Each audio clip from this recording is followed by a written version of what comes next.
আমাদের রমজান মাসে অনেকে প্রশ্ন করে থাকেন যে হুজুর, তো ইফতারের পরে সিগারেট খাওয়া যাবে কিনা, ইফতারের পরে পান খাওয়া যাবে কিনা। তো আমরা আজকে রমজান কেন্দ্রিক বেশ কয়েকটা প্রশ্ন উত্তর পর্বে আলোচনা করব। 1 নাম্বার, আমাদের রমজান মাসে অনেকে প্রশ্ন করে থাকেন যে হুজুর, তো ইফতারের পরে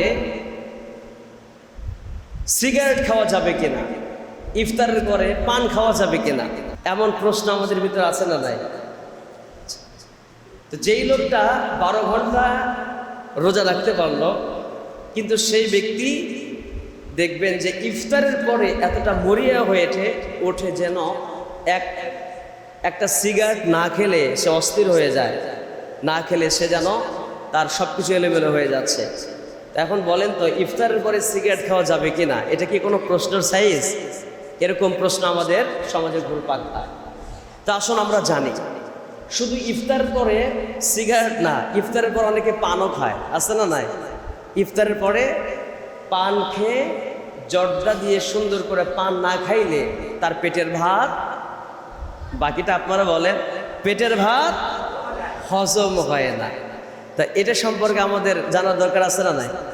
আসলে সিগারেটটা ইফতার পরে খান অথবা রোজার দিনের সারা অন্য কোনো দিন খান, সব সময় সিগারেটটা হালাল না হারাম? উত্তরটা একটু জোরে বলেন, হালাল না হারাম? হারাম। সিগারেট তৈরিতে যে জিনিসগুলো ব্যবহার হয় সেটার ভিতরে বিশেষ করে যেটা থাকে সেটার নাম কি? তামাক পাতা। নাম কি? তামাক পাতা দিয়ে সিগারেট তৈরি হয়, তার মানে তামাক পাতাটা কি হালাল না হারাম? জোরে বলো বাচ্চা কাছে, কি হালাল না হারাম? ঠিক তামাক পাতা দিয়ে যদি পান খাওয়া হয়, একটা ধোঁয়া করে খাওয়া আর একটা চিবিয়ে চিবিয়ে খাওয়া, সেই তামাক পাতাটা হালাল না হারাম?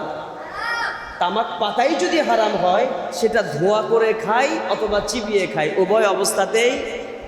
আচ্ছা, এই হারামটা কি কোনো হুজুর বললে হারাম হবে?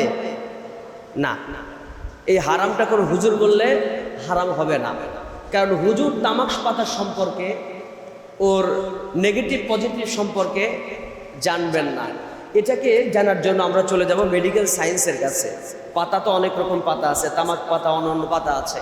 তো আমরা দেখব যে তামাক পাতা বলেন বা গাঁজার পাতা বলেন, হ্যাঁ, তো এগুলো খাওয়া কেন যাবে না, সেটার জন্য আমাদেরকে মেডিকেল সায়েন্সের কাছে যেতে হবে।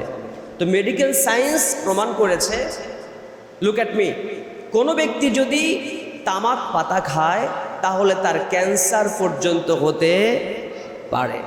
তাহলে রমজান মাসে শুধু কয়েকটা ঘন্টা, সারাদিন তো খাবেই না, শুধু ইফতারের পরে কয়েকটা ঘন্টা যদি সে নিজেকে একটু ধরে রাখতে পারে, তাহলে সিগারেট থেকে, পান থেকে নিজেকে বিরত রাখা সবচেয়ে উপযুক্ত সময়টাই হচ্ছে রমজান মাস। কথা বলেন ঠিক কিনা? আল্লাহ আমাদের বুঝদান করুন, বলি আল্লাহুম্মা।